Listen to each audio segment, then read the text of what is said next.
বিগত কিছুদিন ধরে গোটা সোশ্যাল মিডিয়া জুড়ে কিছু বিতর্কিত পোস্ট কোনো এক গ্রুপ ব্যক্তি করে যাচ্ছেন।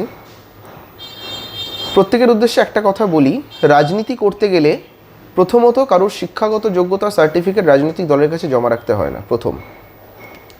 দ্বিতীয়ত, আমার ব্যক্তিগত পেশা কী আর আমার রাজনীতিক পরিচয় কী, এটা সম্পূর্ণ আলাদা। একটা ব্যক্তি রাজনৈতিক কোন পদাধিকার বলে থাকবে, কোন পদ হোল্ড করবে, কোন পোস্ট হোল্ড করবে, সেটা ডিপেন্ড করছে তার সক্রিয়তা কতটা। আমার ব্যক্তিগত পরিচয়, আমার ব্যক্তিগত কর্মজীবন, আমি as an clinical psychologist doctor Shantarup De হিসেবে কাজ করি। ইয়েস, এটার সঙ্গে আমার রাজনৈতিক পরিচয় বা আমার রাজনৈতিক কর্মজীবন বিন্দুমাত্র কোথাও যোগসাজশ নেই, কোনো রিলেশন নেই এর মধ্যে। যে বা যারা এই জায়গাটায় যোগসাজশ করছে এবং আমাকে বা আমার ভাবমূর্তি নষ্ট করার চেষ্টা করছে নিজেদের রাজনৈতিক স্বার্থ চরিতার্থ করার জন্য এবং আমার দলকে কালিমালিপ্ত করার জন্য আমার দলের নাম যুক্ত করা হচ্ছে, তারা মূলত কেউই আমার দলের সঙ্গে যুক্ত নন।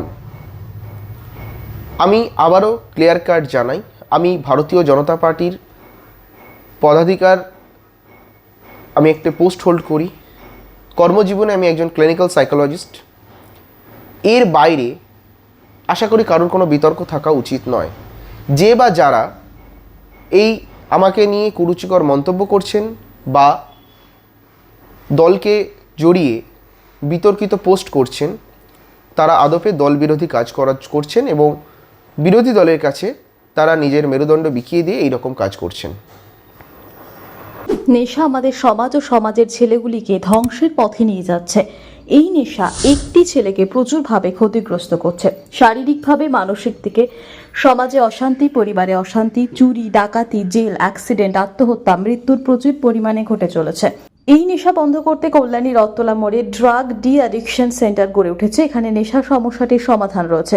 এরই সঙ্গে পড়াশোনা, মানসিক চিকিৎসা, কাউন্সেলিং এর সুবিধা, বৃদ্ধাশ্রম প্রভৃতি সুবিধা রয়েছে। সমস্ত রকম অ্যাডিকশন জনিত সমস্যার সমাধানও রয়েছে। নিউ আশা ফাউন্ডেশন, ঠিকানা কল্যাণী, নদিয়া, পিন 741235, যোগাযোগ 7430900351, 9093099088।